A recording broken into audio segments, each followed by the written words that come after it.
Hi guys, my name's Eve Horn. What the hell is this?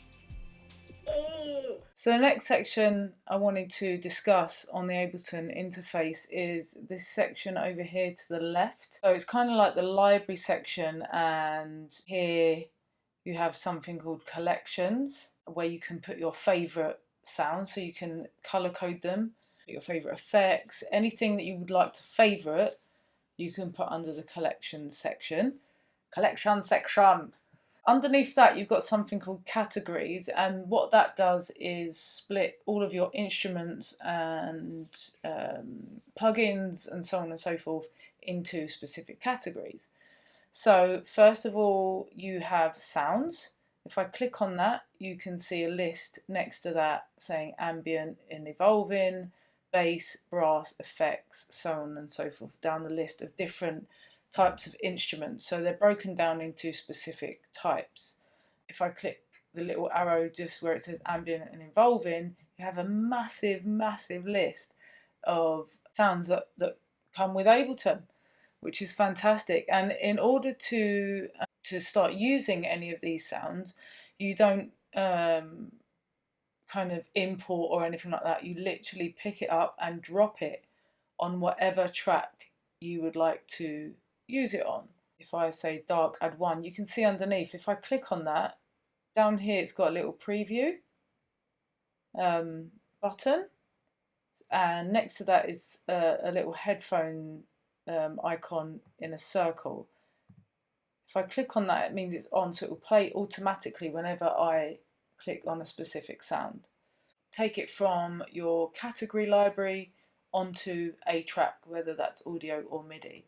So you just press and hold and you would drop it there. And because I've dropped it on a MIDI track, what that's done is it's created the whole track, so that it's made the whole track the same name as the sound that I've dragged across. And down here you can see the sample properties of the sound that I've put in, so you can start editing and manipulating that specific sound.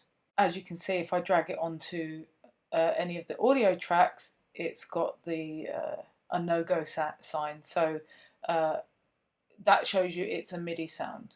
Okay, that's your sound section. If I go into drums, this will give me a library of just kits, and up here you've got drum hits, so they're obviously single hits of specific drums. So if I just go to drum hits, and then underneath that straight away you've got a massive list of specific types of bell, and you can't ever get enough cowbell in your tracks. As you can see, this one I've clicked on, cowbell funk chick, it's .wav, so we know that's an audio track.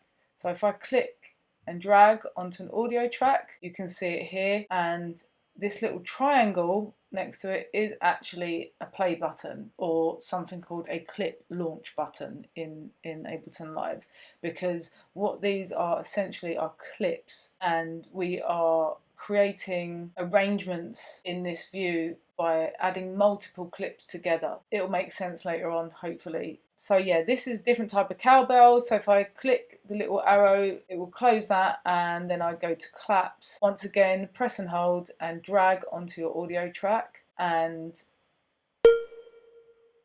when you press play, it will audition each clip. Up here, you've got AIF files, so you have the choice between whether or not you want to choose an AIF or a WAV file, which is great. If I go to instrument now, this will bring me to all of the instrument racks, and racks is another word that I'm new to, and is specific to Ableton as well,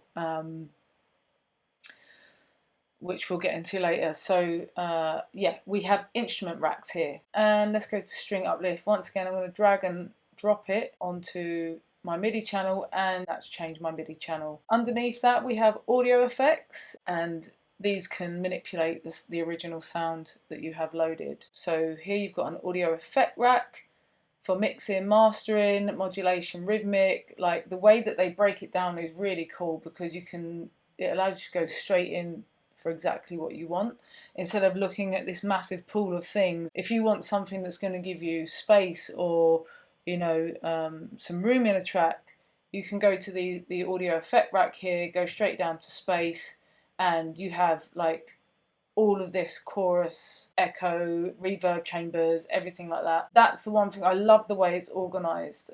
Anything that's modulation or rhythmic, you can click on that.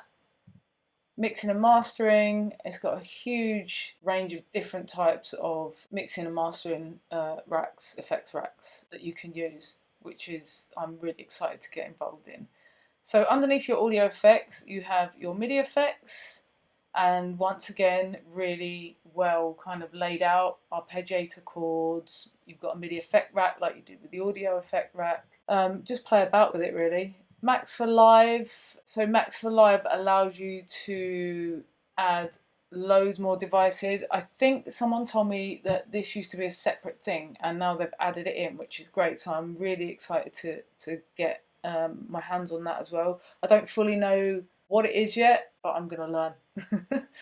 So hopefully you guys will be learning with me. Underneath that, you have a section called plugins. Here you can choose between your audio units or VST plugins, whichever you prefer.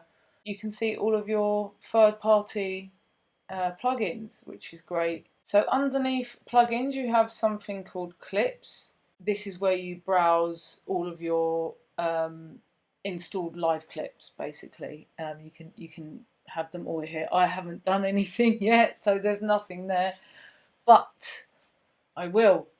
Underneath that, you have your sample library, which opens up a big pool of all of the samples that come with Ableton Live. And obviously, if you have any third-party samples, you can add them to the pool as well, or you can put them up in your favorites and really kind of start making your workplace, you know, your own. So it's easier for you to access when it comes to being creative.